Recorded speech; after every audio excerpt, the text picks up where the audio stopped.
Logan's back on the menu, boys. Logan? Did you not see that? This is the movie Wolverine. news cold open. Right.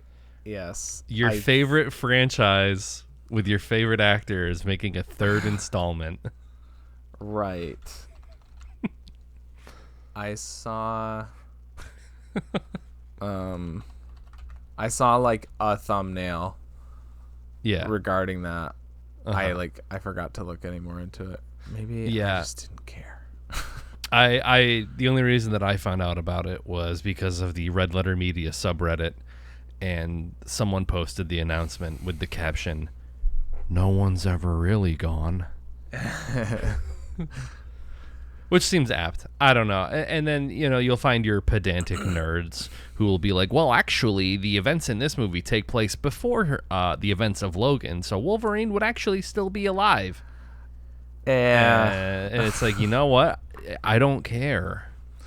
I don't care. I thought Logan was a perfectly fitting send-off for that character. And he's only going to be getting older. Yeah. And, that's... I don't know. It kind of makes me... It bugs me that Hugh Jackman just is so whatever with it, because he was all Logan's the last movie. Yeah. It's the goodbye. And then that was 2017. That wasn't that long ago. Right. And now you're coming back and it's for fucking Deadpool. That does make it sting a little bit more. Yeah. And also, I feel like we're being robbed of some potentially good late career Hugh Jackman roles. Yeah, for real. I mean, I guess I haven't really seen a ton of things with him in it where I'm like, holy shit, Hugh Jackman's a good actor, but I know he can be. He was in The Prestige. Prestige, yeah, he's good in The Prestige. Yeah, he's good in The Prestige. I love him in Prisoners. Oh, that's right. Yeah. And that's a more recent example than The Prestige from 2006. Well, yeah. But I mean, to be honest, I thought I did a really good job in Logan. Yeah, he did. I don't think that Deadpool 3 is going to be as sort of deep of a role or a character performance study. Yeah, but he really brought it in Logan. Yeah. And what else? Oh, talking about post Wolverine ones too. I think one of the first ones he did after Wolverine was this one called Bad Education. He was great in that movie. That sounds familiar, but I'm not sure what that is. It's like a dark comedy. He's a principal at this school, and it's been a while. It's been a few years since I've seen it. He's embezzles school money or something like that. It's some deal with that. It's really good though. I really like that movie. So yeah, I'll watch it on streaming. I very famously on the podcast enjoyed the first two Deadpool movies. I thought they were funny. So I'll probably still see it. If the tone and the humor that I liked in the other two is there, then I'll probably be more forgiving.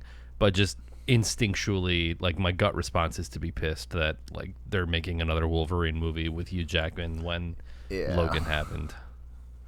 Yeah, that bites more than if there was another Deadpool movie, I'd be like, oh yeah, okay, whatever. Obviously. That wouldn't surprise me, but I guess it does make sense because the two characters are sort of connected, right? Well, they're both mutants, right? Okay. Deadpool is the same as an X-Men. He's just not an X-Men. He's just cool. Yeah.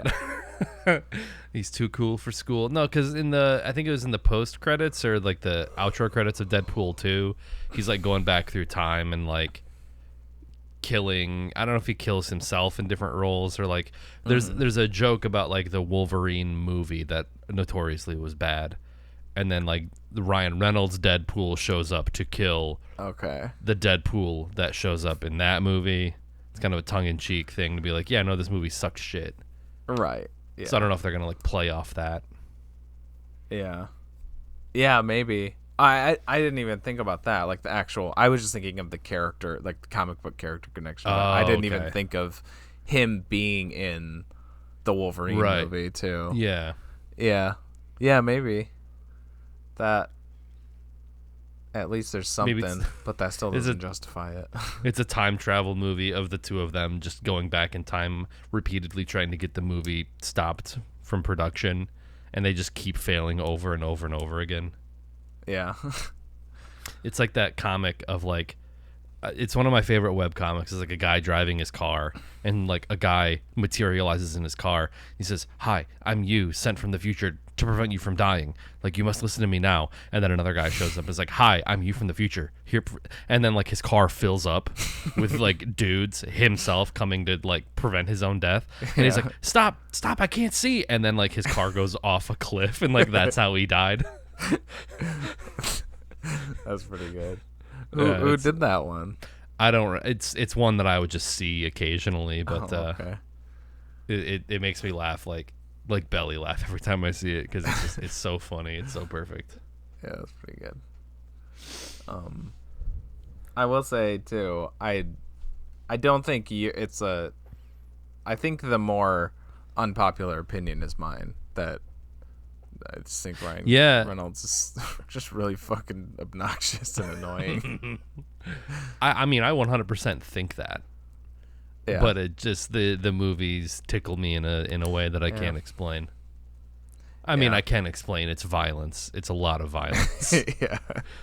Yeah. I still haven't got to the second one. I don't know. Maybe I'll check it out someday, but wouldn't hurt. Yeah. Well, maybe. We'll see. Alrighty. Welcome back, people. This is episode 66 of the podcast that it's There Will Be Duds is the name. And I am the name of this host. This co-host is TJ, aka J Spot Jack Cheese, and with me as always, the name of this co-host is Nick, aka Dr. Funk on Twitch. And as always, we watched a movie. The name of this movie is Thirst, from 2009, directed by Park Chan-wook. It follows a devout Catholic priest, played by Song Kang-ho, who, after volunteering to basically be a guinea pig for this highly contagious and highly deadly virus known as the Emmanuel virus, he is given a blood transfusion just as he dies, and miraculously comes back to life, and then he has a taste for blood, and he can't go in the sun, and he's wild new concept. He's a vampire. And he ends up reconnecting with an old acquaintance and falling for that acquaintance's wife, and it is a downward spiral to hell, basically. And I guess reiterate this, we're now in October, so we change up our format slightly. Instead of just totally random polls, we do recommendations. This was my recommendation. I'd seen it once before. I thought it kicked ass. I watched it again. I think it kicks ass. I think I originally checked it out because I was kind of on a Song Kang-ho kick after Parasite, and I was just like watching a bunch of his, and I was like, oh, he's in a movie by Park Chan-wook, who's like the dude that got me into Korean cinema in the first place. Right. With Old Boy, which is like one of my favorite movies. And yeah, I think this movie fucking rocks. I don't know how else to say it. It's an erotic thriller, which I don't like. Isn't usually my bag, I guess, but yeah, and it gets very sensual. It gets very yeah, wet. it sure does. Sure does. But I think it's just like the whole setup with it, like his, him being a priest and like being a celibate his whole life and all that, and then the whole vampirism kind of unleashing his sort of inner desires and whatever. And I think that like it is weird, like they're like licking each other's armpits and all that shit, but it's like it makes me uncomfortable. Yeah. But also it's like it feels so fucking real. And also Song Kang-ho is an amazing actor, and just sells the part so well. Well, yeah, that's the only reason that the armpit licking works, is because he fully commits to it, and he's like, this is my favorite erogenous zone. Yes, the armpit. First thing I wanted to say, I've been sitting on this for like a couple minutes, but if we ever did a Talking Heads podcast, it could be, the name of this podcast is blank. That's like the name what of this band is. Yeah, that's the first thing I thought of. Yeah. And then what you were saying about like the whole sensual eroticism, like this movie almost plays like an adaptation of like Dante's Inferno, or like one of those very like a Canterbury Tale, like a very classical, like, the priest falls from grace and then takes a little spin on the wild side and indulges in all of these taboo things that he's not allowed himself for all of these years. It had a feel of that to it. I also thought it was pretty good. I don't think I had as strong of a reaction, but I also like did not know what to expect, and I was I think I was almost expecting it to be a little scarier, and it wasn't, which is totally fine. I was like, oh, okay, it's like, it's technically classified as like a horror film, but it was more, I guess, like drama suspense than like anything else, which is not a negative thing. But I think we were watching it, and like an hour in, Chloe was like, I'm gonna go do something else. I was like, yeah, that's fine. I think it was like right before, like right after the scene where they're like, I think it's like the first, like, I don't know if it's like you'd call it a sex scene. It might be. There's a lot of moaning going on. Yeah. And we were watching it in our living room with like the windows open, and like I had my sound system going, so I'm sure people like walking through the parking lot of our apartment complex just heard like this, like just vampiric moaning like echoing throughout. That was something I kind of, I guess, forgot between watches. I still would have recommended it as my horror pick because I think it still counts, even if it's more in the concept than what's actually in it, but I maybe I would have like mentioned that ahead of time, that it's like, it's not like jump scares. But it gets more into the horror, at least with just like the sheer violence of it in the last like quarter, like once he turns Tae-ju, and she just like is like on a rampage instantly. It's so funny that he has this this whole moral thing going on where it's like, I'm compromising my faith for this, and like I don't want to kill anybody, I don't want to have to go through that, like he justifies himself, he justifies it by like only drinking the blood of people that are like comatose or willing participants, and she gets turned into a vampire, and she's just like immediately ready to like lead people to their death, and like did you see, have you seen Hellraiser? Yeah. I saw that for the first time like not too long ago. And it made me think of like the lady like leading all of the dudes up back to the house, so then the guy like Frank could kill them. Yeah, Frank. It's just like that's what she was doing. She was just like And like, or like, no, she was pretending to get hit by a car, and then yeah, just, that like, scene's drag him into the woods. That scene's rad. She's just like in the bushes and then just Yeah.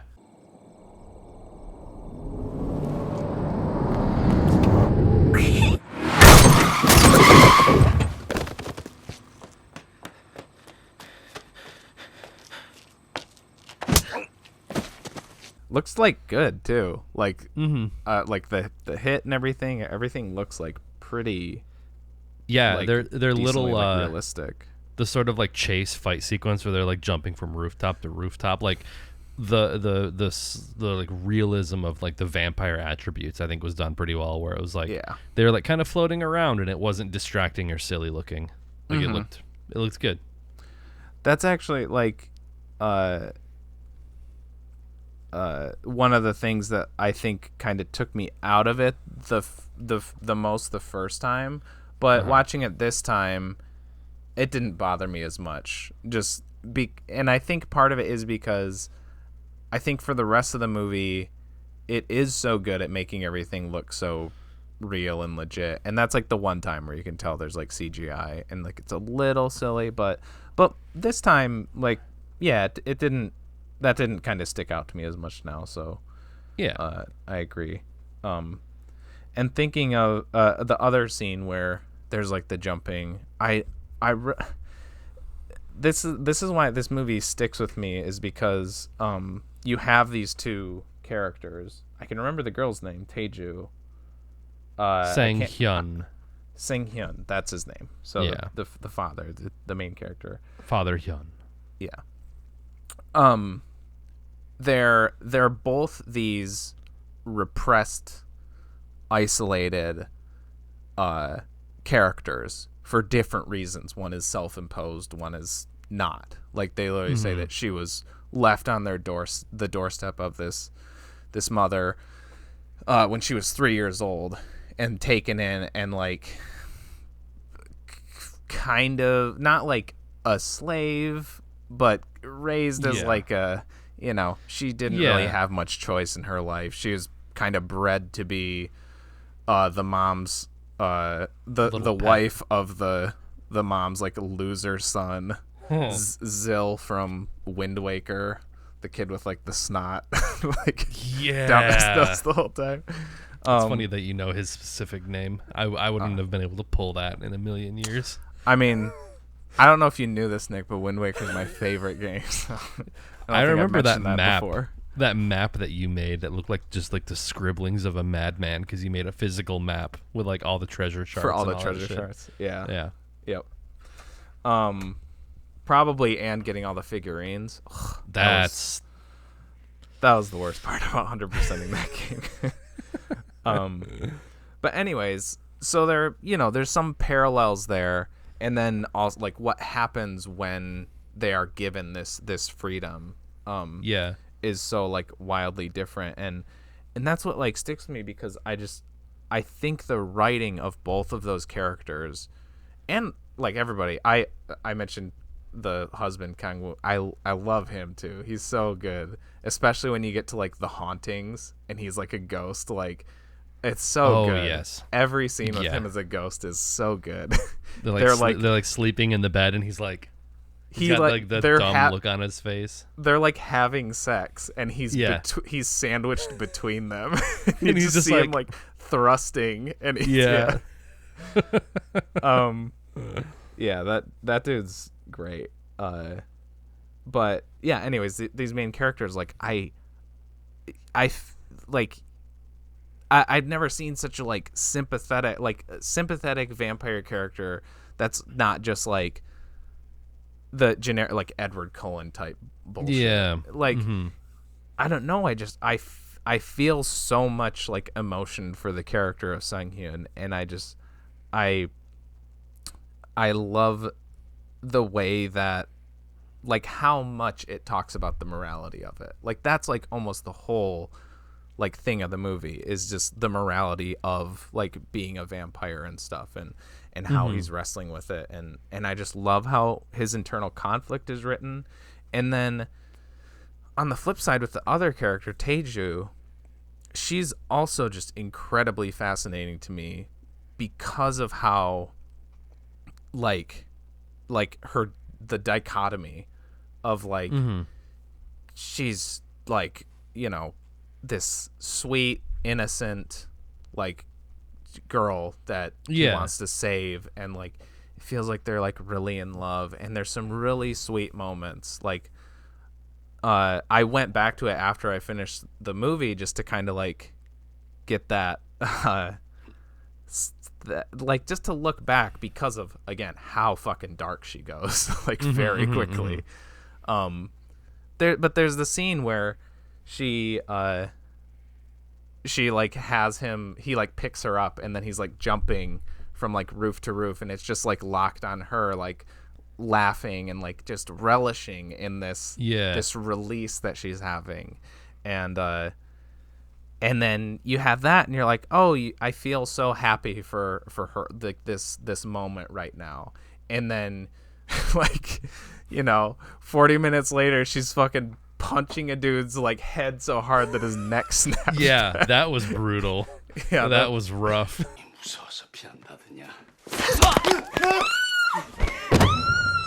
I rewound that part like 3 times. And you know, just murdering people, and then it's like I don't know, it makes the character a lot more murky, especially when you get into like the whole vampire thing, because a lot of movies are kind of soft on vampires because they're like, oh well, it's their nature, they have to, so they can be murderers but still be like sympathetic. It's like, I mean, they're often depicted as like artists, or like, you know, misunderstood, you know, I had a word and then it was gone. They're just more elusive, you know, type of people. So it's like it's more romanticized. But no, I did like that. Her arc going from like very, very submissive and like, okay, I'm repressed, you know, I'm being repressed, you know, that kind of thing. I'm being repressed. Yeah. Yeah. I think even like after he sort of resigned to the fact that she's going to be like this heartless killer, like he still finds time to like scold her a little bit. Yeah, like right. in that scene when she like throat punches that dude, she's like sucking on the blood, and then she realizes, like, she's like, what, he can't be dried up, and he's like, you killed him too fast, like the blood's not flowing because they're dead, so I guess just cut their ankles off and let gravity take care of it. Like he's just so defeated. Yeah. But it's just like, yeah, is this your first time, your first rodeo here? Yeah. I think that's him being practical, to be honest. Yeah. I think he's like, well, they're dead. If she drinks their blood, it'll be that much longer before she tries to kill someone else. So might as well, kind of thing. It's like, yeah, all right, well, here's how you'll do it then. Yeah. Yeah, or like after he like catches her when they're jumping on the roofs, and he's like holding her by her ankle like upside down, and he's like, I'm like, no. And he just drops her on her head. Yeah. Yeah. Yeah, my first real note that I took, because I think I just kind of took in the first hour, and like it's harder to take notes when it's like a foreign language film because there's so much text to be read. But my first note was Leo from Twin Peaks vibes, and I think it was when Mrs. Ra was like in her chair and couldn't. Yeah. Like the scene was, is it Bobby and Bobby. What's her face? Yeah, she works at the diner. Mm-hmm. But yeah, they like have the little party and like Shelly, yeah. And Leo is just like comatose, and he's got like sunglasses and a party hat on. And like, Mrs. Ra is just sitting there witnessing all of this and like just can't do anything. Yeah. And then my other note was like, last chance to look at me, Hector. Because like she kind of has her little, so much fingernail stuff in this movie. So much finger. So gross. Because like her fingernail was like all messed up because like that was the only part of her body that she could move. Mm-hmm. And I think she like wrote a character. Like she like was able to like write something with it. And then that was basically the reveal that those two had actually killed her son. Yeah. And then instead of like killing her like probably the easiest victim in the world. They like take her around, like in the finale, like she's just in the car with him. Yeah, well, It's he did that because he felt bad. I mean, Yeah. it haunted him. But if I was in her shoes, I would just be like, just kill me. Can you please just I don't want to, like, being alive and knowing all of these things and witnessing all of these things and not being able to do anything about it is far worse. Yeah, well, my wonder is, like, because I guess maybe you could say that because he let that one girl live, like he pretended to kill her. And, you could say that maybe she could have, like, went for help or whatever, but if not, like, it was supposed to be clear that they were, like, they drove to the middle and like, they were at the coast, some, like, empty place. Yeah. What happens to Mrs. Ra after the That's a good point. But again, a worse fate than everyone else. Yeah. But you get, like, as they're burning away, you see her smile, and I think that's it's kind of like all he could give her, really. Sort of thing. Yeah. And speaking of that end scene, that's another one that, like, I saw your Letterboxd review. Yeah, I'll get to that, but the scene as a whole is, like, one of the scenes that I remembered, like, the most from my first watch. I'd say, like, that, and then that mahjong scene where Mrs. Ra, like, reveals the tension there is so good, and, like, I love if we're going into, like, the technicality of it, these fucking these Korean and Japanese art directors with their like great blocking and camera movement. And I mean, I know this from watching his other stuff too, but, like, he's got, like, such clean steady cam, like, tracking shots and stuff, and they do that in that scene where they're like, they ask question and then back and like the way that she, like, even her, like, facial acting, like her eyes, like looking left to right and, like, blinking and, like, it was great. But the final scene is it's another like, good example of that, what I have kind of come to consider as, like, kind of my favorite type of movie, which I think this movie is definitely more cemented in, like, horror or drama than, like, a comedy, but like Parasite, which is a very, like, serious movie with very serious like motifs and metaphors and what have you. It's still a really funny movie. Like, it is, Memories of Murder. It's about a serial killer, and yet it's still, like, a really funny movie. And I think that, at least for this movie, that final scene is, like, the best example of that kind of, like, that mixture that I love so much when they pull it off, because, like, they're going to die. He brings her out there because he's like, we need to die. We're monsters. And then she's, like, trying to fight for it. So she, like, hops in the trunk, and she even, and this is like that end scene just makes her character, like, it's also a really good example of, like, what I mean with, like, why her character is so, like, fascinating, because before that she said all this horrible shit to him. She said that she, like, doesn't care about him, whatever, and yet she, like, gets in the trunk and she pulls him in with her.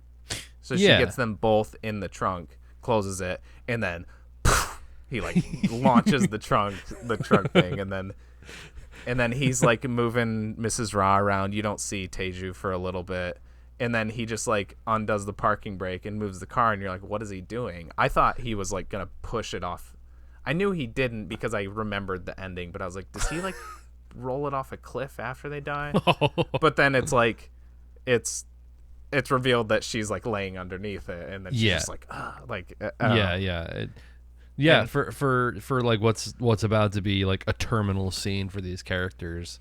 Yeah, it's done with that like lightness and that humor that it was unexpected. Because I mean, there are other funny moments in that movie, like you mentioned, like it's like funny horror, like the scenes of the son, like just his corpse, soaking wet, because like his expression on his face, it's horrific, but you can't help but laugh. Yeah, for real. It's like it is horrifying and it's very upsetting, and yet I had a smile on my face every time that guy was on screen, like especially as a ghost, like. And you could even say like when he dies, like the murder scene, because they're just like, he's like on one side of the boat and then she's just like, okay, should you do it now? They're just like talking about it right in front of him, and then it cuts back to him and he's like, what's going on? Like, and he's like, he's got this air of like, okay guys, what aren't you telling me? Kind of thing. But yeah, I guess referring to my Letterboxd review, that like, I think that was something I either just missed or completely forgot about. But yeah, she puts his fucking shoes on at the end that he gave her like way back at the beginning. Oh, that got to me so much. It was a very good payoff for like that little sort of like, because that's like the real, I would say, formation of their relationship is. Like he finds her, like she's like running barefoot outside all the time, and he just like kind of stops her and says like, here's these shoes, like you know. Yeah.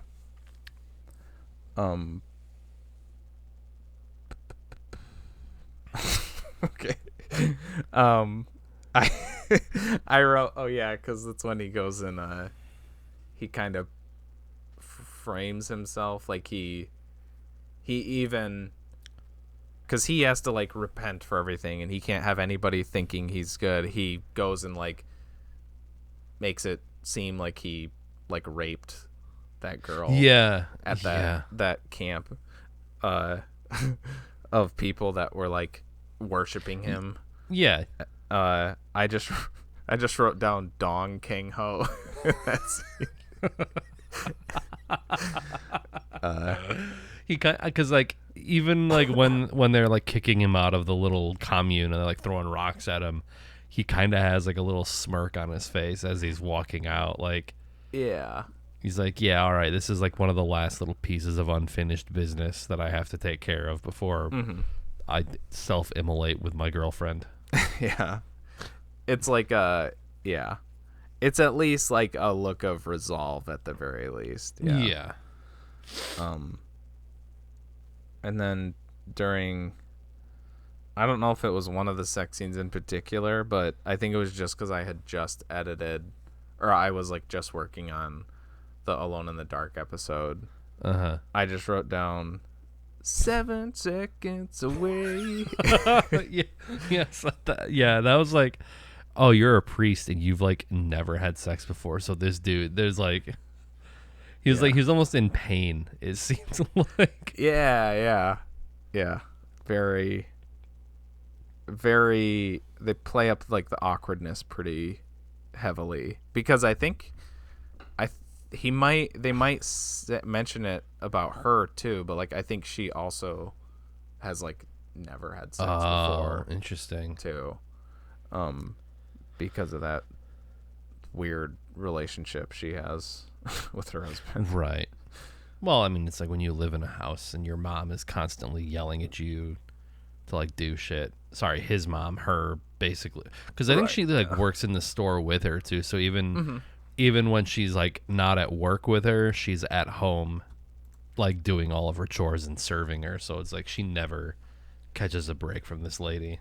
Yeah, for real. And like it seems like they even hardly let her out of the house. That's why like the only times you see her out is when she's like sneaks out and runs down the street or whatever. So, right. Yeah, a very like closeted life.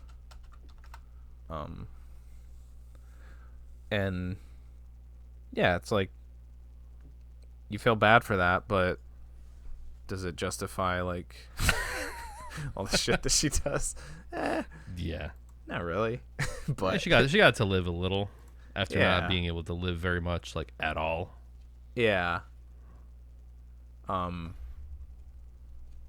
It's yeah. I don't know how to.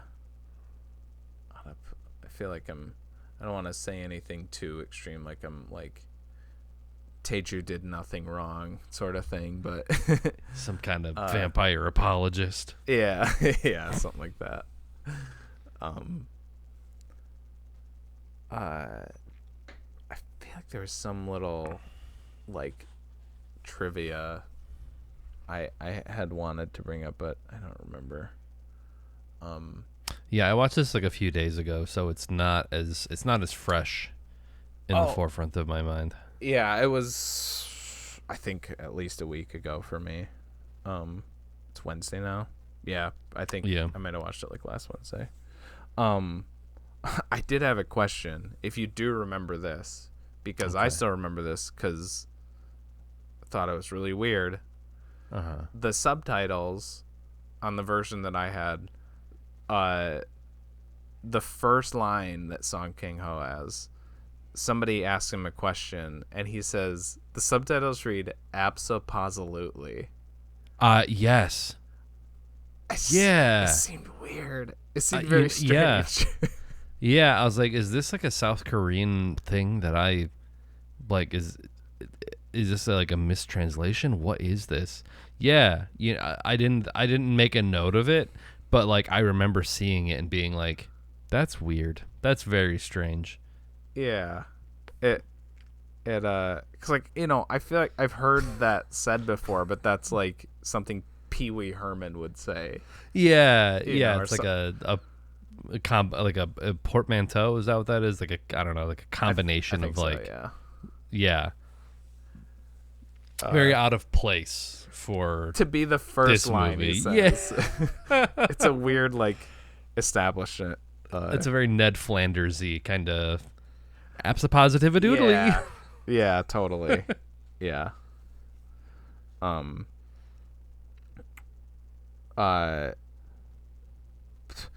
We like jumped ahead to the ending really quick, so it feels weird. Like, but we kind of. I mean, we do this a lot, I guess. But yeah. I guess going back to the like technically things, another scene that I dug that stuck out to me was the scene where he's in the hospital with Kang-woo, and Tae-ju's there and Mrs. Ra's there, and it's one of those. It's not like a long take, but it's like, it's decently long, and there's like camera movements, but like they're all kind of like standing around, and then like Tae-ju like walks away. The camera like shifts. I don't even know. Maybe the camera doesn't move. I feel like it does like shift a little bit, and then she ends up like walking back into frame, and she is like way in the foreground. Like now her head like takes up half the frame, and then you got the scene still continuing on in the background, and then there's like I don't know, any sort of like sustained shot like that with like the different, the moving around and everything, and everything like it works together, and that's illustrating just her disinterest with the scene. Like she's out of focus, even though she's like in the foreground, because she's just like, it's like she's not even there. And I just think that's a really cool way to like basically introduce her character. Idea. Yeah because I think that's the first scene that she's in. I don't think she has any lines. You just get that with her. Interesting. Yeah, it's one I'm definitely gonna have to like watch again. I mean I was tempted to watch it again before tonight even. Yeah. Just so it would be more fresh, but two, to be able to like talk more about that kind of stuff, because I feel like there was I do remember noting like some of the blocking and like the mahjong scene and a few of the other scenes, and like how cool it is that they're able to like have all these moving parts and make it seem so fluid and natural. Yeah. And that's again, that's a Park Chan-wook thing, like totally. Like he's probably got like not just that, but like I think the coloring, however he colors and lights his movies too. His movies are like some of the like pretty like best looking movies like nowadays. What's his last one? The Handmaiden, which I didn't really get into, but I do really want to watch that one again. But it's like 3 hours long, so it's harder to motivate myself to watch it when I wasn't super into it. Yeah, but I still like. There's like certain shots or scenes from that movie that are just like burned into my brain because it's like, oh, it's so clean, it's so nice. He has a new movie this year too that I will check out when I can. It's called yeah. I keep Decision to Leave. That's I'm looking Decision at it to right Leave. now. Whenever I try to think of the title, Failure to Launch is all I can think of. That Matthew McConaughey movie. I'm like, that's not it.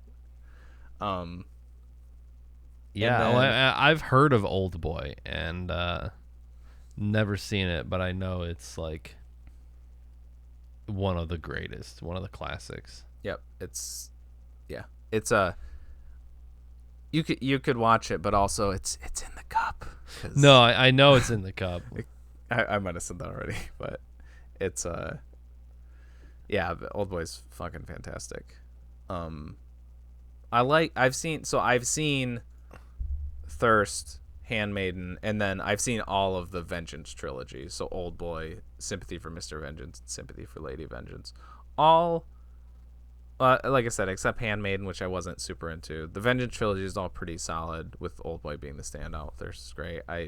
But like good enough, solid enough to like just make him one of those directors that, like, yeah, you know, I would love to go through and hit up like all his stuff. I still haven't seen Stoker. That's like his one English, like American movie. It's got like Mia Wasikowska and Ozymandias in it. Matthew Good. Oh, nice. I forget. There's another lady in it. Maybe Nicole Kidman. Yeah, it is. I've heard like mixed things, but also I wonder if that's because maybe he's still too Park Chan-wooky for American audiences. And yeah, I mean, I was surprised that there was like English in this movie at all. I mean, it was very brief when he goes over to, is it Africa that he's in, or he's somewhere. Yeah, that was like the first, like, is when he just like very casually peels his fingernail off. I was like, ew. Yeah. Ugh. Yeah, the description of the disease is like horrifying. And it's like, I mean, I guess what was Ebola. his intention? Because he just basically went over there and like got injected with it, and then that his intention was to basically, I mean, theoretically, maybe they're basically trying to create a vaccine. And he's such a like pious, holy man who, you know, is so generous with his and giving with his life that he was like, yes, I will go here to most likely just die. Yeah. So yeah, that was I think he even mentions that like when he's talking to the old blind priest, and he's like, I swear, because like when he tells him that he's a vampire now, he's like, I swear I went there to die. I didn't mean for this to happen. Da, da, da. Like he's like he feels like all of this is his fault, you know, and he has to like atone for everything. And yeah. In a way, he sort of does. Yeah, I mean, he saves the day, I guess. At the end. Yeah. He spares one life at least. Oh yeah, if we count the one guy's the wife. lady. Yeah. 1.5 for Mrs. Raw. Yeah.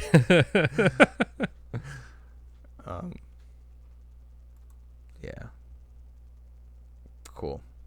I don't know if it could be because, like I said, I watched this like over a week ago, but I don't know if I got anything really else to say. We did cover a lot really quick. I had like 2 long spiels at the beginning, and that did kind of that got the general gist. Yeah, no, it's fine. So. Yeah, again, it's tough with like good movies, because then it's just this is good, this is cool, this is great. Can't really like talk because like I don't know, I'm not South Korean. I can't really be like, and then this is like in the culture of South Korea, this is what this is supposed to be like. I don't know. It was a cool vampire movie that was horny. Yeah, cool horny vampire movie. It's a stale meme at this point, but still a better love story than Twilight. Oh, did they come out the same year? Just about. I think the first Twilight was 2008. Was it? Okay. This was 2009. This was early. I was gonna 2009. Say. I mean the stranglehold that Twilight had on the neck of pop culture at that point in time. I feel like if this movie had come out over here, like it would have been game over. Because like this is so much. I mean, it was 4 months. It came out 4 months before this movie. So like right next to each other. Yeah. Okay. But like I feel like with like the eroticism and the vampire stuff in this movie, I don't know. But people would have lost their minds even more so. Yeah. But it's Robert Pattinson, so probably not. Yeah, for real. This is your, because that was that one, right? I'm not thinking it wasn't a different one, but this is your 50 Shades of Grey, right? Because it was originally like the erotic fanfic of Twilight. And yeah, no, you're right. Yeah. This is the best of both worlds. Yeah. You got your chocolate and my peanut butter. Yeah. Oh, I did have a question. I don't know if there was anything like a line that I missed, or if they just did it because they knew that, I'm saying that the filmmakers did it because they knew how it was going to end. But like, do you know why they like repainted half the house completely white? My theory on that was that because they were unable to go out into the sunlight, it was to like kind of simulate brightness. That was my theory, because I think he had sort of resolved himself to it, but I think she probably, well, I don't know, because she only went out at night really too. Like that was her prime, escaping from the house. I don't know. That was my best guess, was to like, simulate the sun. Okay. Because that was there a line? No, I'm thinking of something else. I thought there was like a line where it's like, oh yeah, no, you can't go out in the daylight anymore. I'm thinking of What We Do in the Shadows. There's the Beanie Fieldstein's character gets turned into a vampire. She's like a college student. Oh, okay. And she's like, like, because there's like a scene of her running across college campus and she's like smoking because she's like, she doesn't know, and she's like, what's going on? Oh, okay.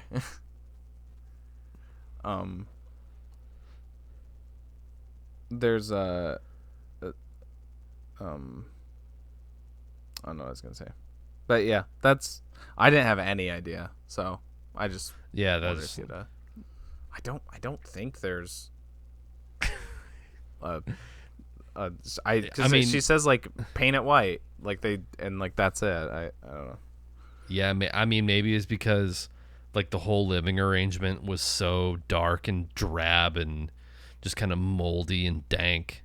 She's like, nope, it's gonna be bright, just bright white, so you'll never know that it used to look like this. Yeah, I don't know. But It looks cool when there's blood spraying all over it. So that aesthetically also, yes, that Yeah. works. That functions. Yeah. Okay. Score time? Yeah. Okay. Um I'll go first. okay. Yeah, go first. This is pretty solidly a 7 for me.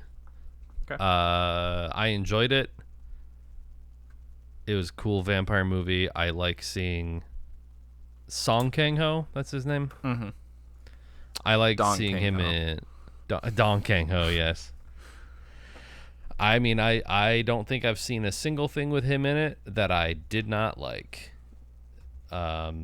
So he can really he's a jack of all trades. He can really lend himself to a lot of roles. Yeah. And this is another chameleon-like performance from him. Mhm. And I think he carried the movie a lot for me. Yeah, it was fun. It was funny. It was erotic. It was spooky and grotesque in times. It was all the things you'd want in like a modern telling of a vampire movie that had a literary sort of. It made me think of the Francis Ford Coppola Dracula movie. Deadfall. Like, oh. yeah. when he throws the trunk of the car into like the ocean and it's like the red waters, like the ocean is like blood. That's right. For some reason that reminded me of like there's like a scene in Francis Ford Coppola's Dracula where it's like he's like taking a train and like Dracula's like superimposed behind and it's like this yellow and red color palette. And I don't know if you've seen Ocean of Blood or not, but that's what it reminded me of.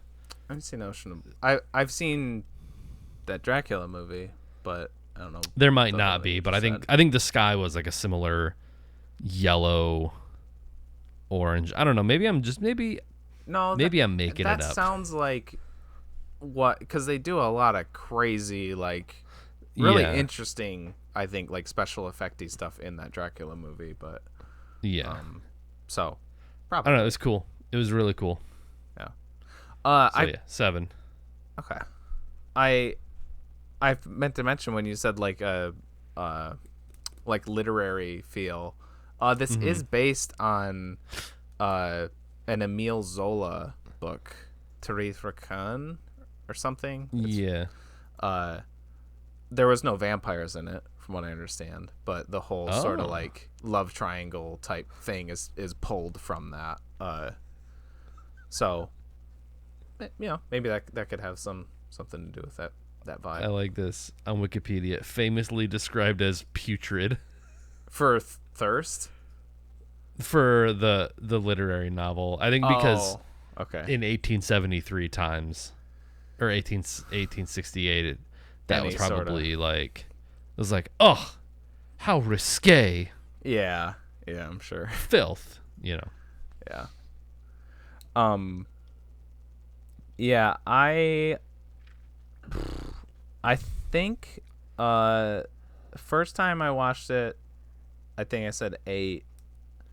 I think now I'm going with a 9 on this viewing. I don't, like I said, if you want my wrap up, go to the beginning of the discussion. I think I kind of did it there. I think it's great. I agree that Song Kang-ho does, as he does with like every movie he's in, really pulls a lot of weight. But for me, that's not to say that like I don't also think like the writing is fantastic, the direction is fantastic. I think Kim Ok-bin, who plays Tae-ju, I wrote her name down because I wanted to shout her out too. I thought she was fucking great in this movie. Everybody does a pretty good job. But yeah, and Park Chan-wook, like Song Kang-ho in this, Choi Min-sik in Old Boy, they are like the perfect people to play these characters, I think. They're very different. Like Choi Min-sik is the Old Boy character. Odesu, I think is his name. is like this like a wild man, and like that is what that guy does. Song Kang-ho does this reserved, pensive play very well. The guy from I Saw the Devil. I remember seeing that at your house. Oh yeah. That's another, that's like the third Korean director that I'm like fairly familiar with. I can't think of it. Lee Chung-jae, I think is his name. He's got a couple good ones too. I like I Saw the Devil too. I guess here's my little bit of trivia is that both with Bong Joon-ho, Song Kang-ho was like the star of his breakout movie, Memories of Murder. He was also the star of Park Chan-wook's breakout movie, which was Joint Security Area, which I have not seen yet, but I want to. So he kind of like probably, I would say, like the two most prominent Korean directors like had their breaks with this guy. Song Kang-ho movies. That's so funny. He's just like a benevolent spirit floating around, and you need a little career liftoff, bud. I gotcha. Yeah, he's like Korean Tom Hanks, I guess. He's just everybody loves him. He's really good at his job. Picturing Tom Hanks in any of these roles that he's played, though, is like like the American adaptation of Parasite with Tom Hanks as the dad. Yeah, that would be good. Shit. Yeah, that would be a good what was the game that Charlie played, like the dream casting? Like that Charlie played? Charlie, James's wife. We did it with High and Low, like who would like your American cast be? Oh, yeah. Who would like your nightmare cast be? Tom Hanks as the dad would be like the funniest possible choice for that movie. Shit. Yeah, I forgot about that because like I love that idea. Like I want to do that for every movie that we do. Yeah. I mean, you say Parasite, but what about Tom Hanks in this movie? I mean, no, it's perfect. Tom Hanks and Song Kang-ho are like the perfect like analogs for each other. Just insert him licking armpits of some. I wish I had a Tom Hanks impression. Yeah, I got nothing. Yeah. He's just a guy. But again, Song Kang-ho in like a movie like Castaway. Yeah. I think he would crush it, like The Green Mile. Yeah, for sure. You know, yeah. So, are we putting that out there? Song Kang-ho, better actor than Tom Hanks? Yeah. Yeah, I mean, some of the Tom Hanks is in some iconic roles, but I feel like he's also in some clunkers. Oh yeah, for sure. So, no shit. I love Tom Hanks. Yes, he is great, but yeah. Song Kang-ho like landing the plane in Sully. Shit, I'm trying to think of like Song Kang-ho as Geppetto in the new Pinocchio. Or the new Elvis movie. Oh shit, yeah. That'd be fucking sick. I do really want to see that movie out of like I've heard when it was like in theaters, it was like all anyone could talk about. Like it was either like incredible or just like the dumbest thing that's ever been made. Yeah. That is a Baz Luhrmann movie. If I ever heard of one. And like thinking of like if I was going like how would I rate his movies, I really don't know. But fuck me, he's such an entertaining filmmaker. Oh shit, he did Romeo plus Juliet. Yeah. The Great Gatsby. Probably my favorite movie of his is I think it's his first one, Strictly Ballroom. That movie is fucking fantastic. And it is like just as wild as like everything else. All of his movies are like that cranked up to 11 energy that Romeo and Juliet has. Okay. So he did Moulin Rouge also. I understand now. Yeah. Yeah. We should move to post chat. Yeah, we should move to post chat. We're already there. Yeah, pretty much. Okay.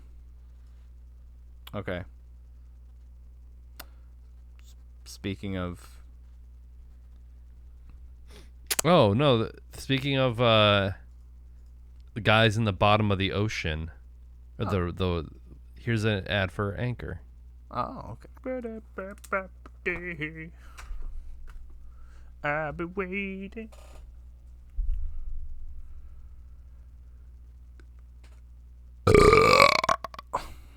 Are we back? I'm thinking we're back. All right. Okay. Well. Watched a spooky movie, I guess. Yeah. Watched Halloween Kills, the sequel to the 2018 reboot or requel. I don't know. Sure, yeah. Which I liked a lot. I liked that 2018 one quite a bit. Yeah.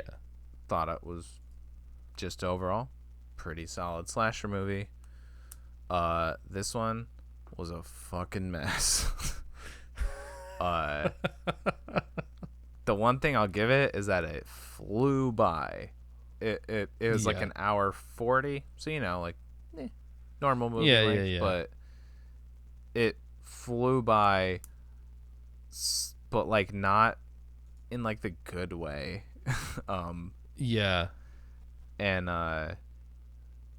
yeah, I don't know. I have it like on there as like a discussion thing, but now that I try, like I really don't have much to say because it was so incredibly like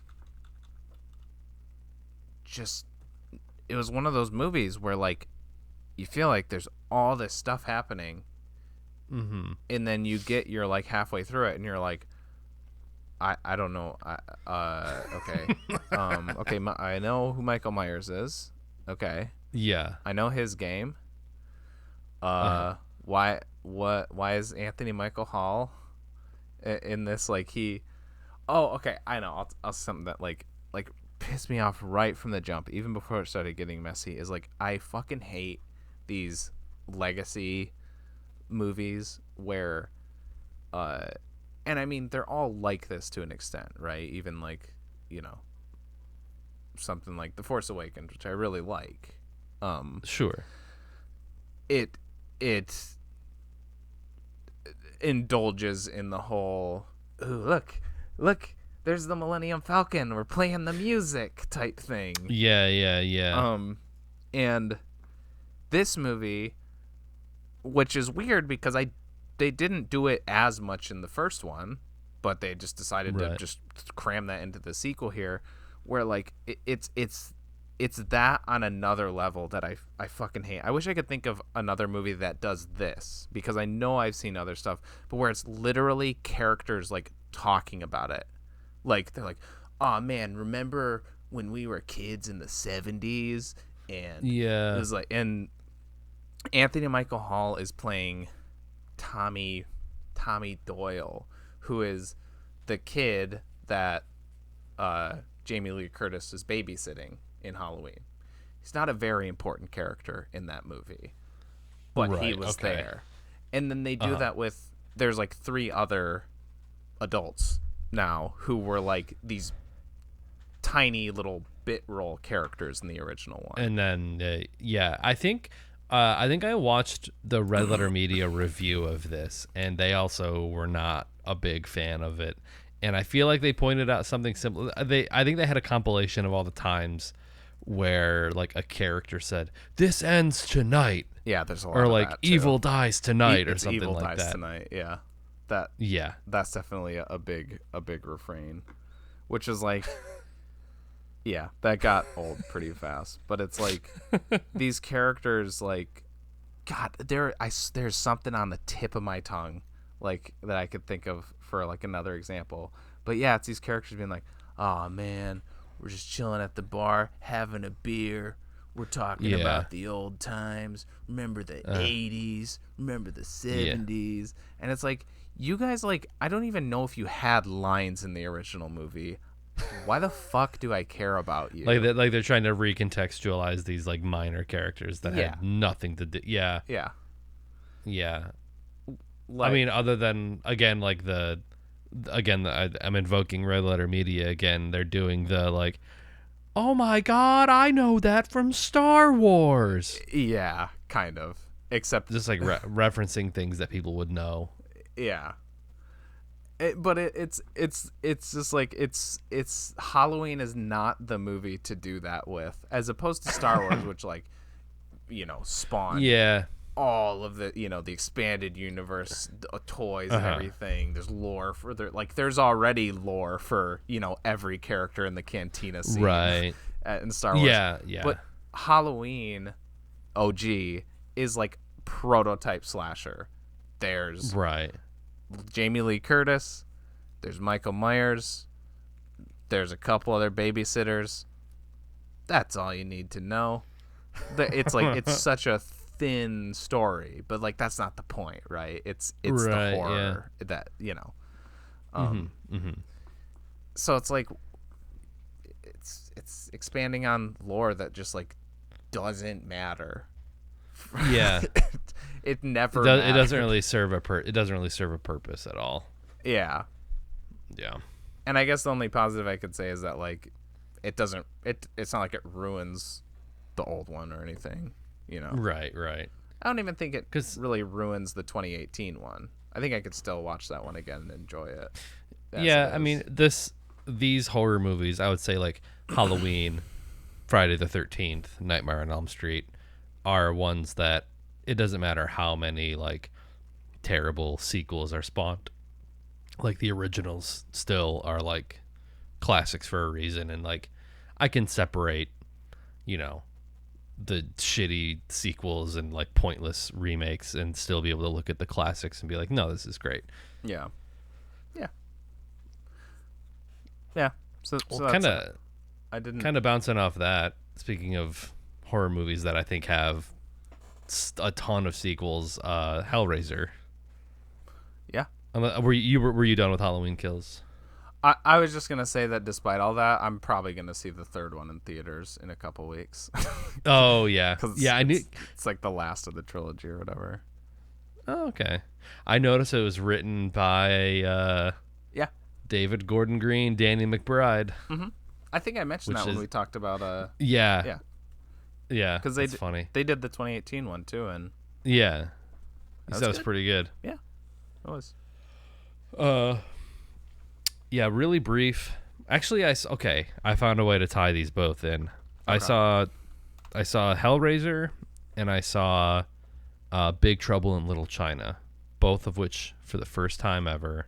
Okay. And nice. Both of which have two of maybe the most memorable side characters for any movie franchise that I've ever seen. For Hellraiser, my favorite guy is Butterball. Okay. You know what I'm talking about? That's one of the Cenobites, right? Or no? Yeah, he's like the fat one with like the sunglasses. Yes. Yeah. I love him. I don't know what his deal is. Every time he was on screen, I was like laughing my ass off. I don't know. I think his whole thing is so great. I was surprised at how little the Cenobites were really in it. Mm. I was like expecting it to be more of a cat and mouse thing, and then it just kind of like they showed up at the end and then kind of did their shit. They reminded me of in the Tundra episode of The Mighty Boosh with like the hooded cloaked figures. Because when she spawns in the Cenobites, he speaks in that like, you called us, you brought us here. It made me think of like, you are searching for the crystal of Nanatu. You have come here. I don't know. That's what it made me think of. And then Big Trouble in Little China. It's very brief, but I love how John Carpenter, no matter what he does, always manages to sneak in some of that classic like practical like body horror. Not body horror, but like I guess body horror. Like that practical effects. The character of Thunder. He's the one that blows up. Yes. Yeah. Yeah. So Thunder and Butterball are like my two favorite guys right now. Sweet. like, like every time I see them, it's the funniest thing in the world to me. Awesome. Yeah, I don't know. It a couple of classics, I would say. I mean, Yeah, Big Trouble in Little definitely. China isn't really like spooky, I guess. Nah. But I will say I really liked the way that it like made Kurt Russell's character just the biggest dumbass piece of shit. Yeah. Where it's like kind of flipping the script on like this sort of, you know, the white hero with like the kind of silly bumbling like sidekick, where like the I can't remember his name, but the other guy is like the competent guy, and like Yeah. there's literally a scene where Kurt Russell like shoots a gun off and it hits like above his head and he gets knocked out with some rocks. Yeah, that that's fall. right. Yeah. Like for like the big fight scene, and he like knocks himself out. Yeah. Yeah, it was great though. I thought it was funny. It was so funny. Yeah. Too, like his whole character. It was nice. We were like everyone was in the theater and everyone was laughing. It was great. Yeah. Yeah, I agree. I haven't seen that movie in years, but yeah, it's a good time. That's one of like that's like such an 80s movie, but it's like not in a cringe 80s way. I don't know how to put it. It's just Yeah. it's just a damn solid movie. And yeah, I like Hellraiser too. I've seen like the first. I've only just seen the first two. Yeah, I mean, I've heard that those are like really the only two that are. Yeah, I'm pretty sure that. And then it just kind of devolves a little bit. Bad. Yeah. But that's the way that a lot of those movies kind of go, I think. Yeah. Except for Nightmare on Elm Street. Yeah. Dream Warrior is still. I love that movie.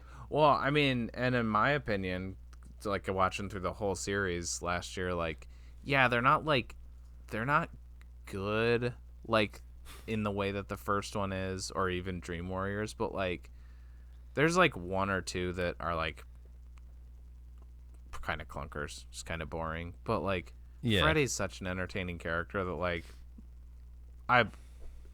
they're not like good movies, but I'd watch all of them again.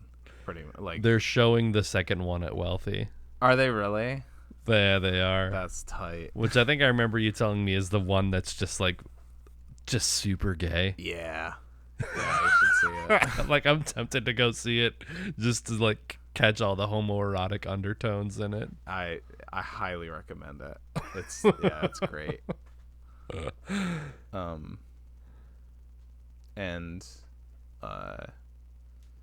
And no matter which one, like all the kills are so like interesting too. That's the other thing that one has going for it.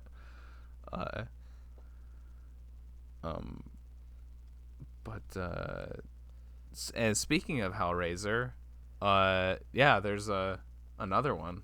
That's true. Yeah, I did watch the trailer for it, and seems like it could be pretty good. Seems like okay. I haven't seen anything. I don't know what people are saying, but it comes out next week. So. Oh shit! Actually, probably right when this episode is coming out. Actually. Oh, nice. I will say, because like the screening of Hellraiser was kind of a special thing because it wasn't part of their like Tuesday night movie lineup. This is like I think it was like a Grand Rapids Comic Con kind of thing, but they actually had a little video that played ahead of time, and it was a conversation with the guy who played Chatterbox. Oh, okay. The one Cenobite that was just like the teeth that were like clicking. Yeah. And he was like talking about the movie and talking about like the makeup and the prosthetics and like his experience with the film. And he said that I think Clive Barker is associated with the miniseries in some way. And I think from what he knows and what he's seen of it, he thinks it's going to be pretty good, like a pretty good like homage or like, you know, telling of the story. So I don't know. Now that I've seen the movie, I'm like interested in seeing it now. Yeah. Yeah. It says it's coming to Hulu, so that makes it a lot more accessible too. Yeah, especially if my boy Butterball is in it. I feel like Lavelle Crawford, the guy who plays Huel, would be a really good Butterball. Wow. They wouldn't have to do much. It's directed by David Bruckner, who has made quite a few, or he's made a couple really good short films, and then a pretty good horror movie, The Ritual. I thought that was pretty good. But he did the best segment of VHS, Amateur Night, which I feel like I maybe have recommended to you before because it is fucking terrifying. I've watched it a few times, and it is terrifying every time I watch it. You can probably find it on YouTube. It's just a short. It's really good. And then he was in another like horror short film anthology called Southbound, and I like Amateur Night more, but I would also say that his was the best one out of those two. And then he had a movie last year. You found it on YouTube already? I think so. Nice. About 10 minutes long. Yeah, probably.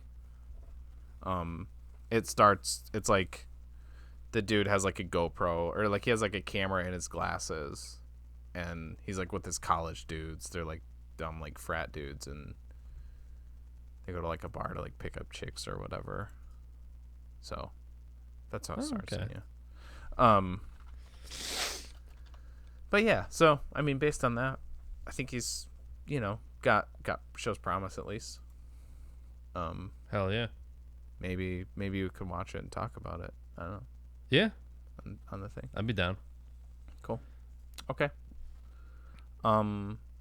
So now we got a movie recommendation from Nick for next week. Yes. What are we gonna watch? It's very funny that we have talked about this guy a couple times tonight already. But as I was editing the Alone in the Dark episode, I was like, I don't know if I want to go with like the crowd pleaser or the more obscure one. And you said, I'll cover the more obscure one. And that was Thirst. And so I think I'm going to go with the crowd pleaser. And it is not this guy's first movie, so it's not going to be one of those, but it is one of his earliest movies that I have not seen, and I would like to bring it in. It is the original Halloween by John Carpenter. Oh, okay. I've never seen it, and I was like, oh, perfect. He brought in Halloween Kills. Like, we've talked about John Carpenter this episode. I haven't seen it, and so what better time than to make myself see it for a podcast? Hell yeah. Yeah. Shit, yeah. Awesome. Because like every John Carpenter movie I've seen, I'm like, I need to watch like all of his movies. I need to watch as many as I can. Yeah. I know there are some that are like, but I think of his classics. I'm thinking like Escape from New York. Mm-hmm. He did Escape from LA as well? Yeah. Yeah. Which I've heard that's like kind of the lesser of the two, but I don't know. Yeah. But I love The Thing. I love They Live. Mm-hmm. Big Trouble in Little China was fun as hell. So it's like this knocks off a few stones with birds. Yeah. However that phrase goes. Yeah. Cool. Yeah, sweet. I'm pumped to revisit that. We're gonna watch it, and then I'm like gonna go away for the weekend for like Connor's board game night, and Chloe's like, you're gonna watch Halloween and then like leave me alone in the apartment for 2 days.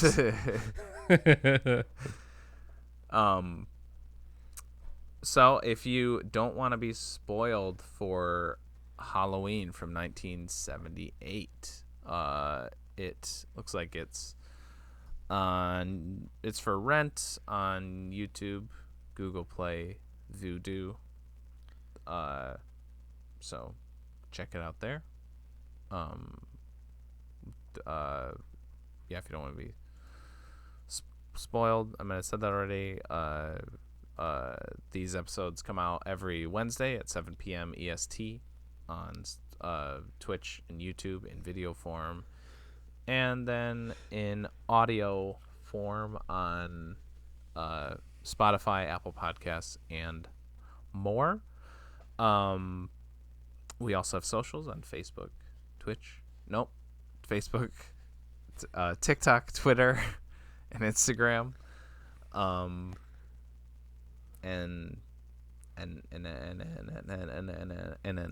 that's it.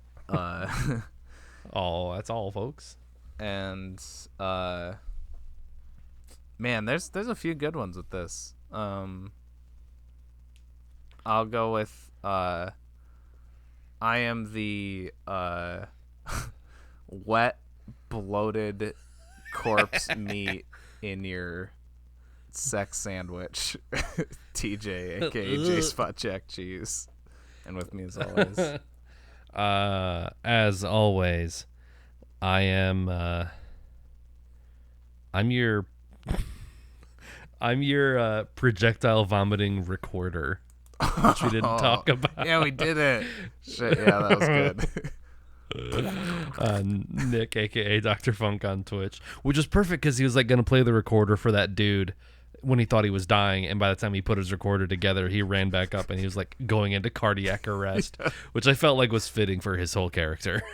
Yeah, just bad timing. Poor Sang-hyun. Bye. Okay.